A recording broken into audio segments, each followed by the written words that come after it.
السلام عليكم ورحمة الله وبركاته. حبايبي عاملين ايه؟ يا رب دايما بخير وفي احسن حال يا رب. التوت الجميل بقى بتاعنا البلدي هنعمل منه النهاردة كيكة من اجمل الكيكات واروعها طبعا. التوت المصري بتاعنا الجميل الاسود هنعمل منه كيكة هشة جدا زي ما انتوا شايفينها كده وجميلة وطعمها رائع جدا. التوت المصري دوت الاسود ده علشان بيبقى فيه توت ابيض وتوت بيبقى لونه قرمزي شويه ما بين الاسود والابيض، لكن التوت الاسود دوت بيتميز بالكالسيوم، نسبه الكالسيوم عاليه فيه جدا ومفيد جدا لجلطات القلب لا قدر الله، ربنا يعافيكم جميعا يا رب. التوت الجميل دوت من شجر التوت المصري الجميل، لا حاجه مستورده ولا حاجه غاليه ولا اي حاجه، حاجه كده بتطلع رباني سبحان الله. ومتوفره كتير جدا في اماكن كتير جدا زراعيه، وسهل جدا ان انتوا تجيبوه. ده كمان شوية كده عماني كده كنت جبتهم من الشجرة. اللي هيسأل بقى انا جبته منين، هو طبعا بيتباع دلوقتي وموجود بالكيلو، بس انا بصراحة ربنا يعني بحب اروح اجيبه من الشجر. شجر كتير وخير ربنا كتير والناس لبعضيها. فانا رحت كده في يوم كان جو حلو شوية ورحت جبته من الشجرة بعد ما استأذنت اصحابها طبعا. هيبقى بقى طبعا احلى واجمل بكتير جدا من اللي بتشتروه. في ساعات ان هو فيه تراب شويه او فيه مهر شويه، لكن دوت من على الشجر على طول طبيعي في منتهى الجمال. يلا بقى نبتدي الوصفه بسم الله. هوريكم الاول التوت اللي انا جبته اهوت، انا كنت حاطه عليه ورق من الشجره علشان كان الجو برضو يكون حر يكون حاجه، الورق دوت بتاع الشجره بيحميه شويه ان هو يطيري ولا حاجه. على ما اوصل بيه بيكون ما شاء الله صحيح اهوت ومظبوط وتمام، عشان اما اغسله وكده ما يجرالوش اي حاجه. الحبة الجميلة العماني والاسود والابيض والقرمزي، حاجة تحفة تحفة. مفيش اجمل من التوت البلدي بتاعنا يا جماعة صدقوني. هنبدأ بقى المقادير بسم الله الرحمن الرحيم. عندي هنا كوبايتين دقيق متعدد الاغراض، وعندي بيكنج باودر، وهنا بس في الاول بحط شوية ملح صغيرين جدا على الدقيق زي ما شفتوا كده. عندي 3 بيضات طبعا بحرارة الغرفة، وفي فانيليا سايبة، كوباية سكر حبيبات عادية خالص، وكوباية إلا معلقة زيت، وكوباية إلا ربع لبن، وعندي شوية التوت الجميل. هسيب لكم طبعا المقادير في صندوق الوصف بالجرام وبالكوب. هنا في الأول بحط معلقة كبيرة من البيكنج باودر على الدقيق مع ذرة الملح اللي حطيتها وهخلطهم كويس قوي. هنبدأ بقى بسم الله الرحمن الرحيم. هحط البيض الأول في الخلاط، وهنا أنا مسرعة الخطوات طبعا علشان حاجة بديهية ومعروفة عشان ما طولش الفيديو.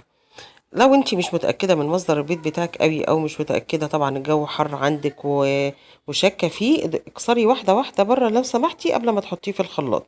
لكن انا هنا حطيته على طول عشان انا عارفة مصدره وعارفة انه كويس. حط بقى مع السكر مع الفانيليا وهشغل بقى الخلاط وهتنيني اضرب فيه. شوفوا هنا لون البيض عامل ازاي، بيكون اصفر شوية. لا انا هتنيني اضرب فيه لحد ما يديني اللون الابيض اللي انتوا شايفينه دوت.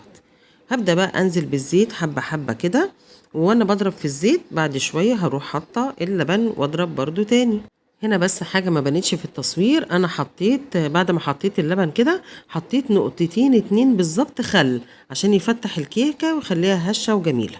هنا بقى انا بقلب الدقيق اللي هو مع البيكنج باودر ومع الملح وشوية الاول، وبعدين بنزل بالخليط دوت واحدة واحدة. شايفين الخليط بقى لونه ابيض ازاي، وبقلبه بالراحة كده عشان ادمجه مع بعض واحتفظ بالهواء اللي دخل فيه. هنا بقى بحصل على القوام اللي هو لا تقيل قوي ولا خفيف قوي زي ما انتوا شايفينه كده، جميل جدا. وشايفين بقى فقاقيع الهواء اللي موجوده ديت نتجت من تفاعل نقطتين الخل مع معلقه البيكنج باودر اللي احنا حطيناها. دي بتضمن هشاشة الكيك، وبتضمن ان هي ان شاء الله تكون طريه جدا معاكي. نيجي بقى لملك الوصفة النهاردة اللي هيخلي طعمها جميل جدا. انا جبت شوية توت اسود اهوت بغسله طبعا كذا مرة عشان لو فيه تراب ولا حاجة، وبهرسه نص هرسة. انا مش عاوزة ان انا يعني افرمه قوي ولا كنت اضربه في الخلاط فيقوم يعمل لون، لا ده انا بهرسه نص هرسة علشان احتفظ برضو باللون بتاع الكيكة الفاتح. نص تقليبة كده، وعندي صينية، الصينية ديت مقاس 24. هبدأ احط فيها، خلي بالنا ان المعيار اللي انا عاملاه مش كبير، يعني يا دوب كوبايتين دقيق، فالصينية مقاس 24 هتكون مناسبة جدا. انا مبطناها بزبدة ودقيق. وهنا حطيت نص الكمية بتاعتي اللي انا عملتها، نص الميكس بتاع العجينة. هنا بقى عشان ازود القيمة الغذائية كمان بتاعة التوت، وعلشان ازود الطعم ان هو يكون قوي شوية، جبت شوية توت وببدرهم، علشان لو انا ما حطيتش عليهم اللي هو الدقيق دوت وحطيتهم هي ممكن يرسوا تحت في الكيكة من تحت وتتحرق. لكن انا لما بحط عليهم شوية دقيق كده وبعفرهم او ببدرهم زي ما بنقول، بتفضل ماسكة في نص الكيكة زي ما احنا شفناها في الاول كده، هتشوفوها في الاخر برضو هيفضل التوت في نص الكيكة مش هينزل تحت في الصينية. بعد ما بخلص بقى وضع التوت كده، هبدأ احط بالراحة النص التاني علشان ما اضغطش قوي برضو على التوت ان هو ينزل تحت. هحط النص التاني كده بتاع الكيكة بالراحة واحاول اغطي التوت على قدر الامكان، وهدخلها على فرن متوسط الحرارة في الرف الوسطاني، هتاخد لها حوالي نص ساعة وتكون تمام جدا في السوا. وهنا برضو شوية توت كده حطيتهم في الآخر على الوش كده علشان يعملوا ميكس، أما الكيكة تفور وتيجي تعلى هيبقوا على الوش كده حلوين جدا، طعم وشكل جميل جدا جدا للكيكة. هنا بقى بعد مرور كان نص ساعة إلا 5 دقايق بصراحة برضو على الفرن المتوسط، طلعت الكيكة هشة وجميلة جدا وعالية، وهتشوفوا دلوقتي قوامها أو الكيكة عالية ازاي وهشة وطرية ازاي من جوه. شايفين ما شاء الله عالية ازاي، العلو بتاعها شايفين الهشاشة بتاعتها عاملة ازاي، طرية جدا جدا اسفنجية تقريبا، كان طعمها بصراحة تحفة. شايفينها المسام بتاعتها عاملة ازاي، طعمها رائع، قيمتها الغذائية عالية جدا.